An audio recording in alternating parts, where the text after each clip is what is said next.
Kalėdos ir dirbtinės eglutės.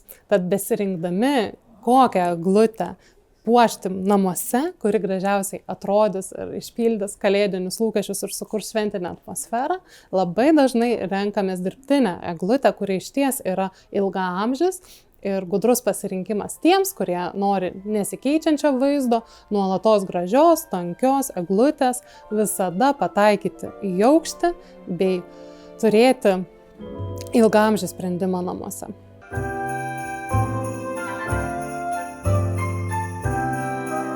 Kaip išsirinkti dirbtinę kalėdinę eglę? Vienas iš pagrindinių motyvų renkantis eglutę yra jos aukštis, tačiau jis nėra pagrindinis. Jeigu statysite ant grindų, rinkitės 30-50 cm iki lubų aukštį, tačiau atsižvelgite į tai, galbūt jūs eglutę statysite ant komodos ar ant kito baldo kažkur tai kampe, nes vietos tiesiog nėra, tada vėlgi galioja ta pati taisyklė, kiek lieka iki lubų ir pagal tai išsirinkite medį. Taip pat šiuolaikinės dirbtinės eglutės yra ne tik ilgaamžės, bet ir labai gerai imituoja medžio rūšis.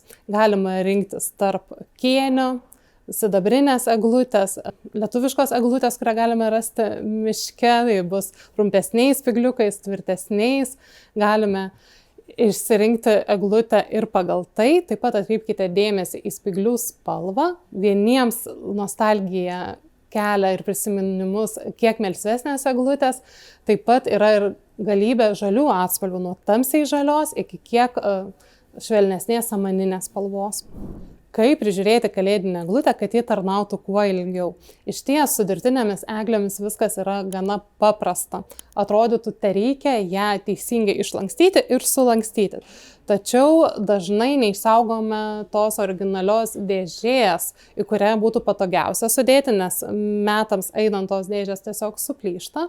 Bet suraskite tokią sandėliavimo vietą, kur eglutės šakos susidėtų teisingai, jų nereikėtų perlenkti, tam, kad ji vėl surenkant tiesiog gražiai pagal instrukciją susidėtų ir taip išsaugotų savo gražų vaizdą bent 10 metų. Kalbant apie priežiūrą ir kelis jos momentus, reiktų nepamiršti, kad kalėdinė eglutė yra plastikinė ir nereikėtų jos statyti prie kaitros, pavyzdžiui, kūrenamo židinio ar karštesnių sienelių.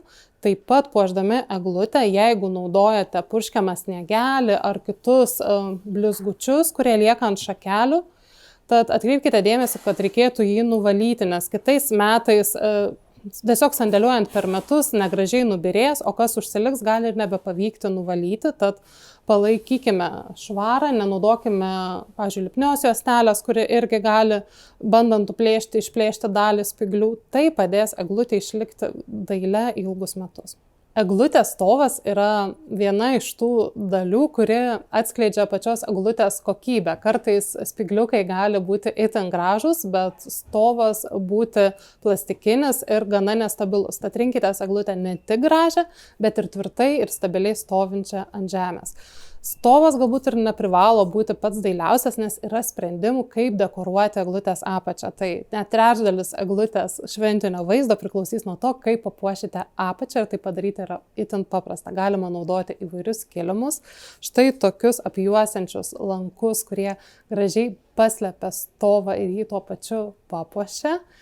Jeigu nenorite rinktis šių elementų, galite dekoruoti įvairiais kalėdiniais žaislais, nykštukais, elniukais ar tiesiog gražiai papuoštomis dovanomis, kurios paslėps tą stovą.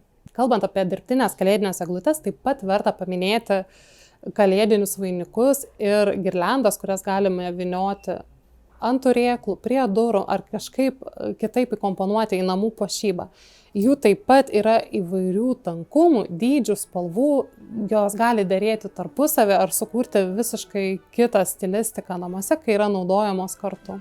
Rinkitės gražiausias kalėdinės eglutes ir džiaukitės jomis ne vienus metus.